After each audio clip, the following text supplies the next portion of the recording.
भंते जी, सभी भंते लोगों को हमारा बंदामी, सादर बंदामी। मंगल हो, सुखी रहो, पूरे परिवार सुखी हो और आपकी सभी मनोकामनाएं तथागत की करुणा से पूर्ण हो, सुखी रहो। भंते जी, आज बहुत ही अच्छा तारीख इस वजह से भी है क्योंकि आज इंटरनेशनल वीमेंस डे है। ये महिलाओं का दिन है, खास करके अंतर्राष्ट्रीय महिला दिवस के नाम से जाना जाता है। तो आज के तारीख में जो है गवर्नमेंट ऑफ इंडिया ने जो है टिकट भी नहीं ले रही है।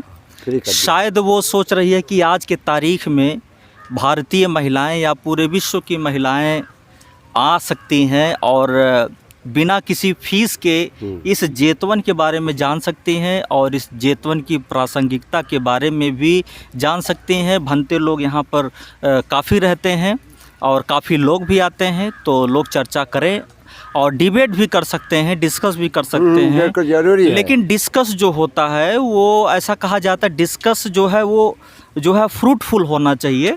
डिस्कस का मतलब ये होता है कि जो उसकी रेशनैलिटी है ना, जी वो बनी रहनी चाहिए और वो इसका मतलब ये कदापि नहीं होना चाहिए कि किसी का इंसल्ट करना, किसी को नीचा दिखाना, है नहीं ऐसा नहीं। तो ये सब सारी चीज़ें होती है, प्यार से डिस्कस करना चाहिए। हाँ, तो एनालाइजेशन भी होना चाहिए, रेशनलाइजेशन भी होना चाहिए और डिफरेंशिएशन भी होना चाहिए। भगवान तथागत गौतम बुद्ध ने 3 चीज़ें बताई, मतलब अंतर भी आपको देखना है सबका, और जो है निष्पक्ष रूप में बातों को सुनना है, निष्पक्ष रूप से सवालात करने होते हैं, तब कुछ इसका फ्रूटफुल रिजल्ट आ पाता है।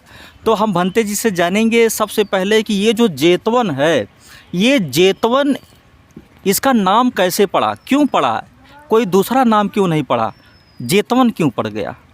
हाँ जी हाँ, जेतवन के बारे में जो मुझे जानकारी है मैं आपको अच्छी तरह से जैसे मैं जानता हूँ उस तरह से बता रहा हूँ जी कि जेतवन प्रसेनजीत का लड़का जेत कुमार जी का एक गार्डन था जी, और सुदत्त सेठ ने प्रसेनजीत के लड़के जेत कुमार से कहा, भगवान बुद्ध को यहाँ लाने के लिए वो जगह खोज रहा था, तो राजकुमार यहाँ आया अपने गार्डन में और सुदत्त भी आया और कहने लगा कि ये तो अच्छा बहुत शांत व्यवस्था का जगह है, तो इसको जितना भी पैसा लेगा मैं खरीदूँगा।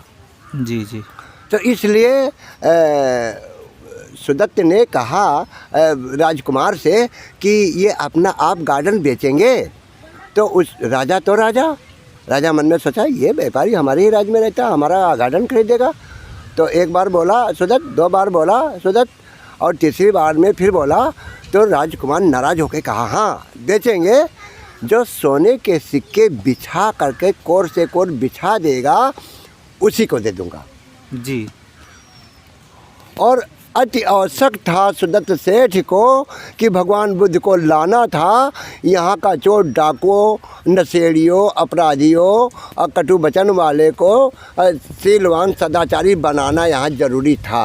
जी, मतलब यह एक तरह का एक ऐसा परिवेश इसको बनाया जाए, हाँ, जहाँ पर लोग आकर के भगवान तथागत गौतम बुद्ध से या अन्य जो विद्वान लोग होते हैं समाज के, हाँ, कोई उनसे भी कुछ चर्चा कर सकें, हाँ, और कुछ अच्छा रिजल्ट प्राप्त कर सके, इसलिए उन्होंने ऐसा जी कदम उठाया। हाँ, इसलिए तो सुदत्त सेठ ने इसको कहा बस ठीक है। तो राजकुमार चला गया और सुदत्त सेठ अपने नौकरों से और घोड़े गधे पे लदवा के सोने के सिक्के और बिछाना शुरू कर दिया। जी, अभी भंते जी किसी ने शायद कुछ पूछ रहा था कोई कि ये सोने का सिक्का क्यों बिछाया गया? हाँ, भगवान के लिए जी, पूरे विश्व में सोने के सिक्के बिछा करके कहीं किसी ने जमीन नहीं खरीदा जी, पूरे विश्व में।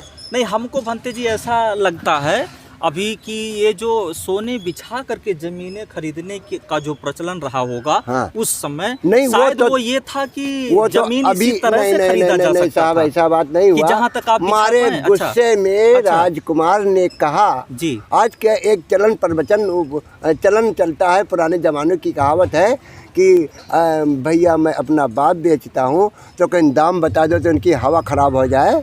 जी, एक मुहावरा जी कि दाम बता दो इनकी हवा ख़राब हो जाए, अच्छा, मुहावरा के तौर पे।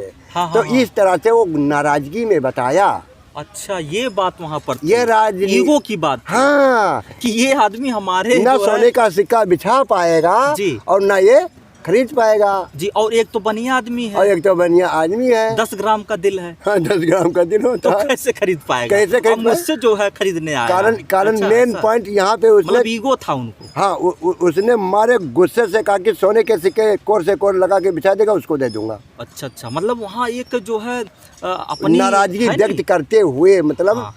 ओपन नहीं किया। हाँ हाँ नाराजगी ओपन डांट करके होता है एक, जी जी। और एक होता है कि चार पैसा का सामान और लाख रुपया मांगा जाए, हाँ हाँ लेकिन ज़रूरत वाला अगर है हाँ हाँ। तो कहते हैं कि भैया 1 टका का तीतर तो कहीं नहीं बेटा मत खरीदना, कहीं 100 टके का तीतर तो कहीं बेटा खरीद लो। मतलब ऐसा लग रहा है कि राजा जो है उनको बेचना नहीं चाहते थे, नहीं। लेकिन जब 2-3 बार वो कहा कि बेच दीजिए, हाँ। तब उन राजा ने सोचा कि ये राजा तो खरीद का लड़का पाएगा जेठ नहीं। कुमार, हाँ, राजा का लड़का वही जेठ कुमार, वो ऐसा सोचा कैसा बोल दिया जाए हाँ, कि दाम सुनकर ये भाग भाग जाए, जाए, मैं देना भाग तो जाए, चाहता भाग भी जाए, नहीं हाँ। हूँ, तो ऐसा लेकिन ऐसा उल्टा हो गया, उल्टा नहीं वो हो राजी गया। भी हो गया वो खरीदने को, और खरीद भी लिया। वो इंटरनेशनल बिजनेसमैन था। जी जी हाँ वो इंटरनेशनल बिजनेसमैन था। उसके हीरा मोती पन्ना पोखरा सोना चांदी, उसके पास यही धंधा ही था। हाँ हाँ, यही था। जी जी। तो उसको असरफियाँ, हम्म। सोने की मोहरें, मीन्स असरफियाँ, जी जी मोहर यानी मोहर या असरफी कहो, जी जी शुरू कर दिया तो बिछवा दिया 45 एकड़ में। जी जी। मतलब एक नई चीज़ खुल के आ गई कि जो ये राजा का लड़का था वो बेचना नहीं चाहता था, बेचना नहीं चाहता और था। वो ज़्यादा दाम बता करके उनको भगाना, किनारा हाँ, किनारे करना किनारे हो चाह रहा था जाए कि ऐसे बोल देंगे तो शांति से अपना चला जाएगा। तो लेकिन यहाँ वो ऐसा हुआ तो नहीं। 4 बजे तक 4 से 4:30 हो गया, 5 बज गया, तो यहाँ सब साफ सफाई करने वाले आने लगे। तो एक आदमी ने कोई नौकर बताया कि तुम्हारे बाग में तो सोना चमक रहा है। हम्म। तो कहें कि कैसे? तो कहें कि वहाँ कोई घोड़ा गधा से सोना ला करके और कोर से कोर बिछा के लगाता है। तो कहें कि ये ऐसा कैसे होता है, बुलाइए। तो क्या, तो राज दरबार प्रसेनजीत का दरबार लगा हुआ था, न्यायाधीश राजा बन के बैठते थे, अच्छा अच्छा। कचहरी देखते थे, राजा कचहरी उस जमाने में देखते थे। तो बोले कि राजा साहब किसने बुलाया? बोले कि सोने के सिक्के क्यों लगा बिछवा रहे हो?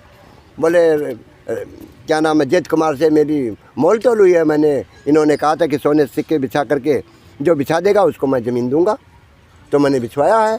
तो राजा का हुक्म है कि तो भैया आपको देना पड़ेगा ज़मीन। जी जी। ये सोने का जो सिक्का बिछाया गया था, हाँ। तो ये सोने का सिक्का वो राजा कहाँ उसको रखा? मतलब वो सोना मतलब कोई मतलब कैसे वो इस्तेमाल में लाते, कहाँ रखते थे, कहाँ रेस्टोर करते भाई थे उसको उसका तो कि सुरक्षित रहे? सुदत्त सेठ का वहाँ खजाना है, यहाँ जंगल में, यहाँ जंगल में खजाना है? जंगल में उसका खजाना था। अच्छा, अभी भी है वो? अब मतलब उसमें मतलब ये जो यहाँ- है पुरातत्व विभाग। खपा रहे हैं, वो उस समय राजा था, रखने की जगह कमी होगी। जी जी जी। नहीं, ये जो अभी भी है वो अभी खजाना? भी अभी भी है, अभी है। पता नहीं कितना अच्छा, लोग- तो अभी- इसीलिए गवर्नमेंट ऑफ इंडिया ने, भारत सरकार ने, उसके समय व्यवस्था थी रखने के लिए। भारत सरकार ने इसीलिए वहाँ पर वो संरक्षित अगर किया आपको हुआ 10 है लाख कि रुपया कोई चाहिए जो तो है वो अवैध आता खुदाई है न ना कर कर पाए, सके। कहीं खोद खाद के कुछ निकाल ना ले जाए। हो हाँ। सकता है भी कि अभी हो। जी जी, वो जांच का और वो विषय है। पुरातत्व विभाग को सब दिया, वो भी एक मतलब विभाग है हाँ, सरकार देश का सेंट्रल धरोहर है ये, जो भी बौद्ध स्थल है। हाँ। बनते जी, ये जो साइंस जर्नी नाम का चैनल आपने नाम लिया है, तो हाँ। साइंस जर्नी नाम का चैनल ऐसा मैं सुनता हूँ कि ये जो है इससे डिबेट लोग बहुत सारे लोग करने जाते हैं, लेकिन कोई डिबेट अरे भाई उनको साइंस जर्नी पराजित वाला नहीं कर बहुत पाता बड़ा है। साइंटिस्ट बहुत है, deep बहुत knowledge है। बहुत बड़ा वैज्ञानिक, बहुत बड़ा कंप्यूटर है भाई, उसके सामने कोई टिक उक नहीं जी, पाता है भाई। बहुत ऐसा कहा जाता है कि कोई भी सवाल आता आप साइंस करेंगे, जर्नी को मैं तो इतना कमेंट लिखता उसका हूँ, स्टडी है साइंस कि जर्नी जी, को कमेंट मैं करता हूँ, नहीं घंटी संटी दबा देता हूँ, सरप्राइज से कर देता हूँ। जी जी जी मैं उसको घंटा 2 घंटा। जी जी। साइंस जर्नी के फेवर में हम ट्वीट भी करते रहते हैं। अच्छा अच्छा। तो साइंस जर्नी मैं कहता हूँ कि यह एक अद्वितीय चैनल है इस पूरे वर्ल्ड में, जो भगवान बुद्ध की शिक्षाओं को वैज्ञानिक तरीके से रिप्रेजेंट कर रहा है और हर कोई मानने को विवश है। तो हम अपने दर्शकों को बताना चाहते हैं कि ये जो साइंस जर्नी नाम का चैनल है और रेशनल वर्ल्ड चैनल है, तो मैं भी उसको सब्सक्राइब किया हूँ और देखता रहता हूँ और ट्वीट भी करता रहता हूँ। मैं ये समझता हूँ कि science journey and rational world are the unparalleled channel in this world, and people from the world come to debate with the science journey and rational world and take a fruitful result and teachings about the Buddha and Buddha's teachings। तो मैं सबको जो है suggest करूँगा कि जो है science journey को काफ़ी मात्रा में सुने। अगर वो डिबेट को सुनना चाहते हैं, कहीं कोई कन्फ्यूजन होता है तो वो साइंस जर्नी को सुन सकते हैं आप और भी पूछ अपने सकते हैं, कन्फ्यूजन कोई भी को A to दूर Z। कर सकते हैं। What is right and what is wrong, all What is right and what is wrong can be known through seeing these channels, Science Journey, Rational World, and some other channels are also parallel to these channels। तो भगवान बुद्ध की जो शिक्षाएं हैं, एक minute थोड़ा सा जी। हमको मौका दिया जाए। बिल्कुल क्योंकि- तब तक हम बनते जी दूसरे लोगों से वार्तालाप कर सकते हैं। आ रहे हैं, थोड़ा सा देखते हैं, उधर विदेशी है। अगर मतलब कहा जाता है कि साइंस जर्नी एक ऐसा चैनल है जिसके मुकाबले कोई ऐसा चैनल नहीं यूट्यूब चैनल पर जो ये जो भगवान बुद्ध की संस्कृति है या समन संस्कृति है या बुद्धिस्ट कल्चर है उसको रिप्रेजेंट कर सकता, कोई ऐसा चैनल नहीं है। और बहुत ही अच्छा डिबेट, बहुत ही अच्छा जो है वहाँ पर उनके ज्ञान है, बहुत अच्छे रिसर्च हैं जहाँ पर अच्छे अच्छे स्कॉलर्स भी आते हैं और अपनी बात रखते हैं और जहाँ कन्फ्यूजन होता है वो दूर होता है। हमारे साथ एक और आए हुए हैं, कोई व्यक्ति हैं, हम नहीं जानते कि कहाँ से हैं, लेकिन उनके बारे में या उनसे कुछ जानने का प्रयास करेंगे कि वो जो है क्या कहना चाहेंगे इस जगह के बारे में। तो भाई साहब, आपको सादर जय भीम, नमो बुद्धा। सबसे पहले सादर जय भीम आपको जी। और जिस स्थल पर हम आए हैं जी ये पहली बार मुझे आने का मौका मिला। जी बुद्ध नाम शब्द का जो हमारे ध्यान स्मरण में आया है, जी जिस क्षण जिस समय से तो ये चिंतन था, मन में मंथन होता था कि श्रीवस्ती जाने का मौका मिले तो मैं एक हिंदू रीति रिवाजी परिवार में जन्म लेने के बावजूद तमाम व्यवस्थाओं से जो पखंड की रीति रिवाज की व्यवस्थाएं हैं वहाँ मेरा जन्म हुआ था। और जब से मुझे ज्ञान प्राप्त हुआ कि भाषा शब्द ज्ञान ही संसार की चेतना है, ब्रह्मांड की दैनिक व्यवस्थाएं, दैनिक संसाधन, दैनिक शौक श्रृंगार की व्यवस्थाओं का सिर्फ ज्ञान ही व्यक्ति को उद्धार कर सकता है, उसके अंतिम श्वास तक उसकी रक्षा सुरक्षा कर सकता है। तो बुद्ध के नाम पर मेरा अपनी चेतना जगी और आज मुझे यहाँ कहाँ से आए हैं आप? पहुँचने भाई का साहब? अवसर मिला। मैं तो लखनऊ से आया हूँ। लखनऊ मेरा से आए। निवास जन्मभूमि इलाहाबाद है। इलाहाबाद। तो इलाहाबाद में यानी कि आपकी जन्मभूमि है और लखनऊ में आप रहते हैं। जी। और ये भगवान बुद्ध की जो ये जेतवन है जहाँ पर 25 साल भगवान बुद्ध ने उपदेश दिए हैं, तो इसके बारे में आप जो धन्यवाद है आपको इस भूमि को नाम सुना कि इसका नाम जेतवन है जी। और आपके माध्यम से बड़ा अच्छा लगा। जी, आपसे ये जानना चाहते हैं कि ये जो भगवान बुद्ध की शिक्षाएं हैं, भगवान बुद्ध के बारे में आप क्या जानते हैं या भगवान बुद्ध के बारे में क्या कहना चाहते हैं, या भगवान बुद्ध की जो शिक्षाएं हैं